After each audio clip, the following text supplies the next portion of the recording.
Well, as you can see, yesterday Bitcoin was rejected once again from the 21-day moving average, and that delivered a red weekly candle close, and we are less than a month away from the long-awaited halving. Good morning, guys. It's Keith Allen. Hope everybody had a great weekend. And over the weekend, I shared with you guys a chart showing you the key levels that I was looking at coming into the weekend. The 21-day moving average, the weekly close, and of course, now our eyes are on the monthly close, which comes up Sunday. When the weekly and the monthly are correlated, we usually get some volatility, so be prepared for that.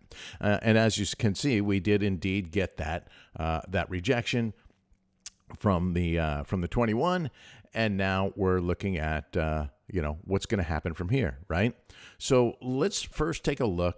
Obviously, yes, we can have this. We could have a correction. We could have a breakout at any time, but we can also have a correction before this, a deeper correction anyways, before this halving. We've come close, but still haven't seen quite 20%. We've got targets in 20%, 30%, 40% range targets, and we certainly have shown you, we've shown you the history of that happening time and time again, so we know that it's possible, and now we can see what that would look like from here. So we had an all-time high, a new all-time high a week ago or 2 weeks ago. That was, a week ago, right? We're a week and a day. That was right around here, 73,800-ish.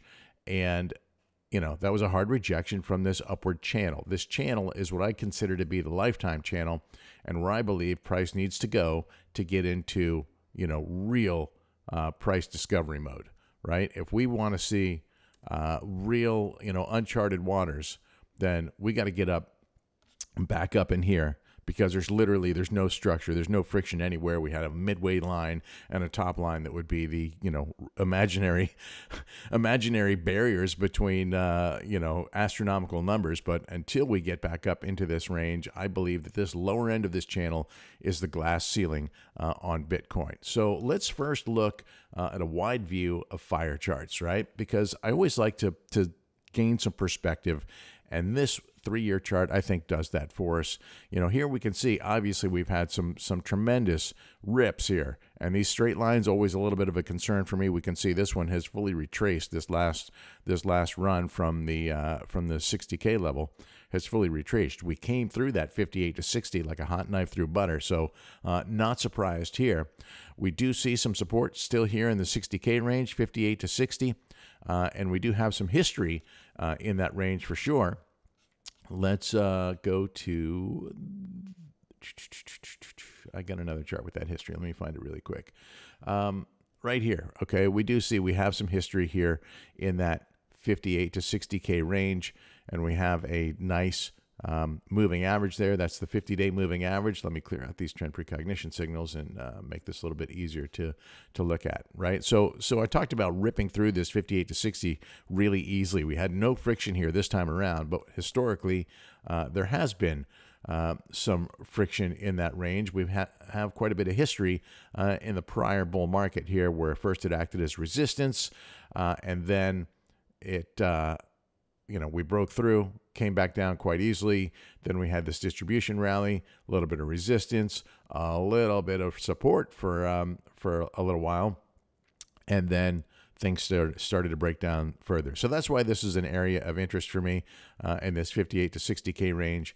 And also, of course, the fact that we have some bid liquidity there now is certainly noteworthy. But what's also noteworthy is we don't see a heavy concentration of bids right here. All right, this is only about 50 million concentrated in that spot, and we do have it insulated with a ladder in both directions, actually laddering down to sub 50K levels.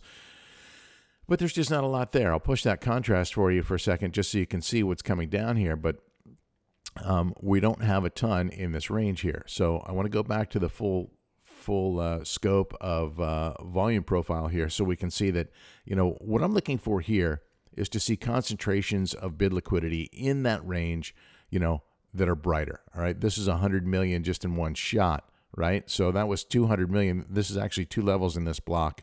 And that's 200 million right there, and it laddered down. So this was over 250 million in this near range zone when price took off. Same thing down here, right? We had over 100 million. Same thing here. We had 86 million. Look back here, over 127 million.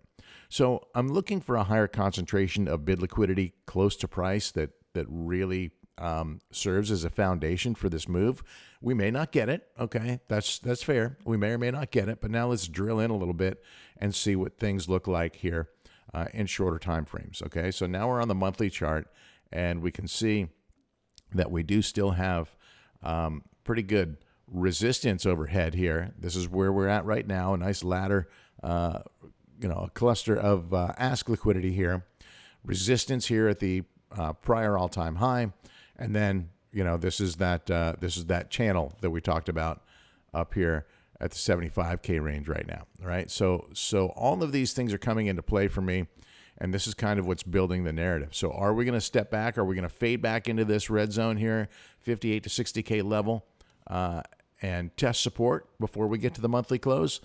I mean, historically, we do tend to see weekly and monthly closes challenged, right? Doesn't mean it's going to happen this time, but I may be gambling on this a little bit, right? I sold really everything I had purchased over the 60K level. I sold up here in the 67 to 73 level.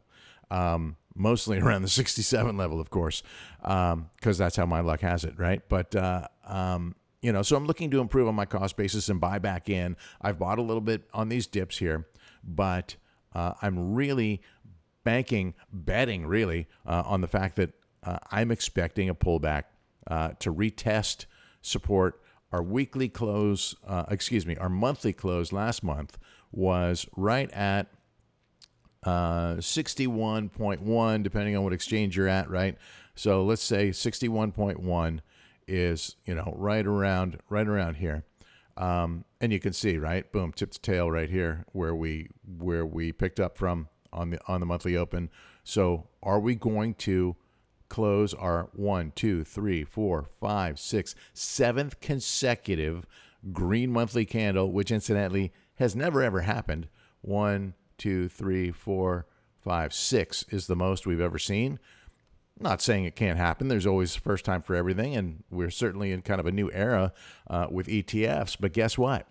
ETF flows are also changing a little bit. If we go back to Friday, right, we've seen several days of outflows, really a net of an outflow. But it's worth noting that these outflows are coming from Grayscale, right? That's no surprise. But,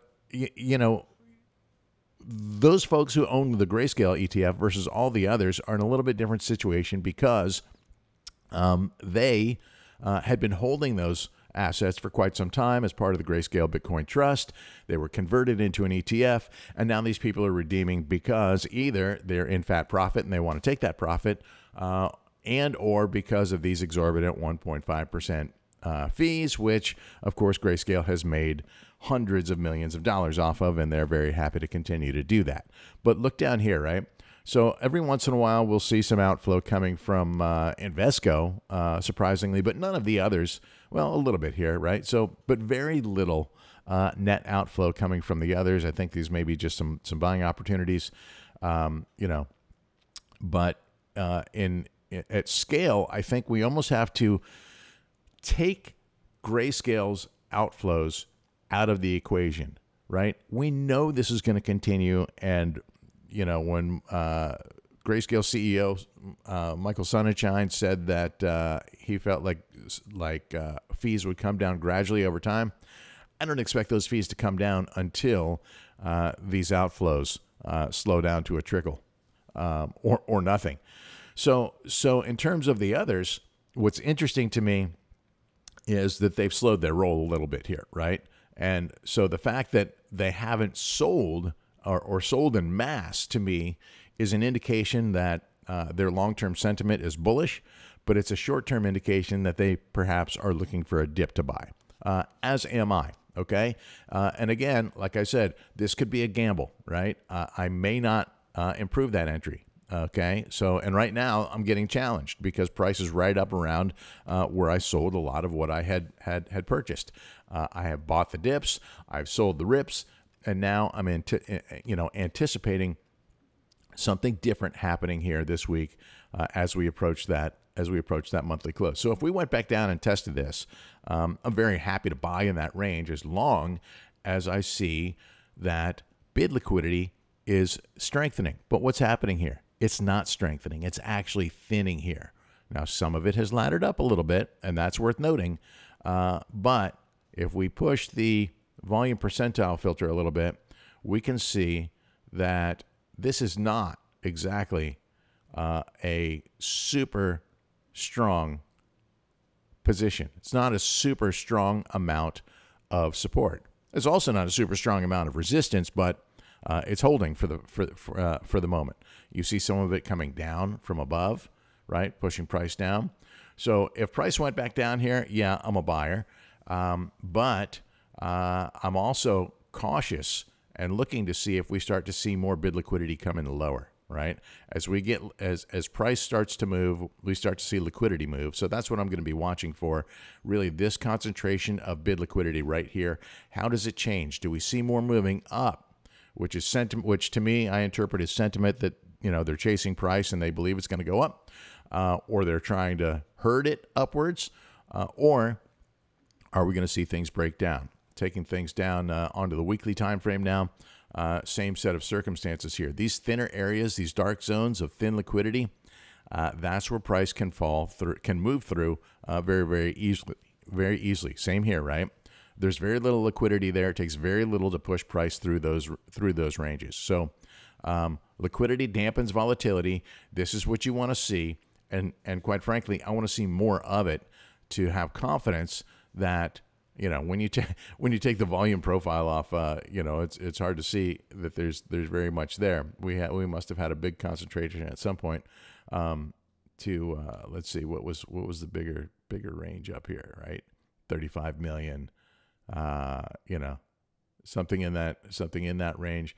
I don't even see a big. Oh, here we go. Here's the big white spot of 57 million that was there last week. Okay, and that was kind of like around the open close. Okay, so this is what I'm watching. Obviously, we're also watching the CVD, and you can see that mega whales started buying again. Let's see how big this order was. This was not a massive order, I don't think. This was in upwards of, let's see, they were minus 2.95. Okay, that was a pretty good, that was about a $10 million order. So that's sizable right there. And worth noting because we don't see market orders that size very frequently.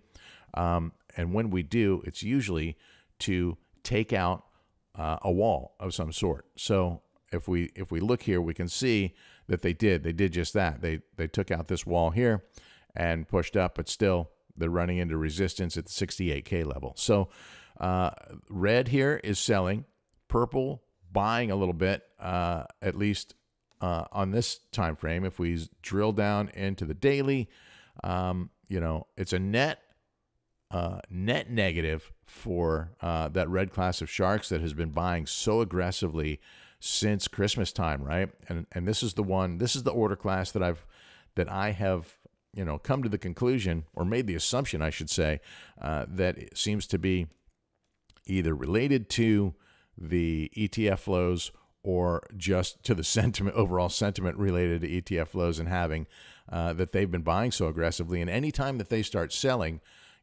purple remains the dominant class in the field here. But when red starts selling, right? If purple's selling and red's buying, then quite often there's chop unless purple starts to outpace them. But when both classes are selling, we see price move, and you can see that kind of here, right, where they went on a downtrend and purple went on a downtrend, and now purple has bought this dip. So we're going to see how the day shakes out here with TradFi opening up here in a little bit. Could be a completely different set of circumstances. Of course, they're also angling for a monthly close here this week. So I think there's a lot to focus on. This thin liquidity right here is what I'm gambling on. The fact that I may get a chance to buy a little bit lower before we see that actual breakout, right? Our monthly close last month was right here in that 61.1 range. So a test down here into the, anywhere.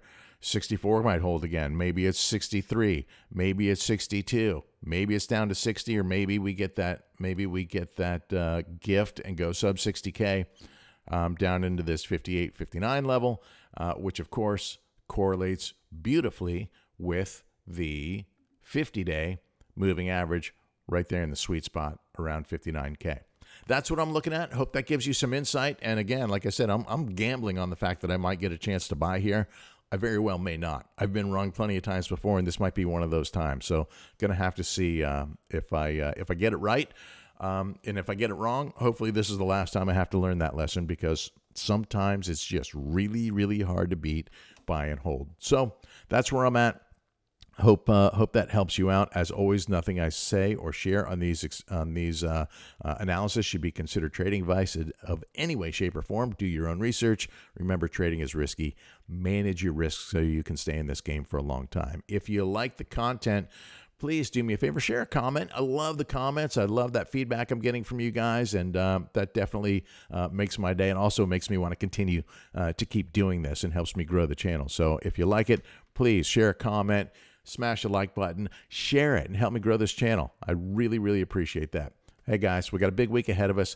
I hope you make it a profitable one. And as always, trade safe, my friends.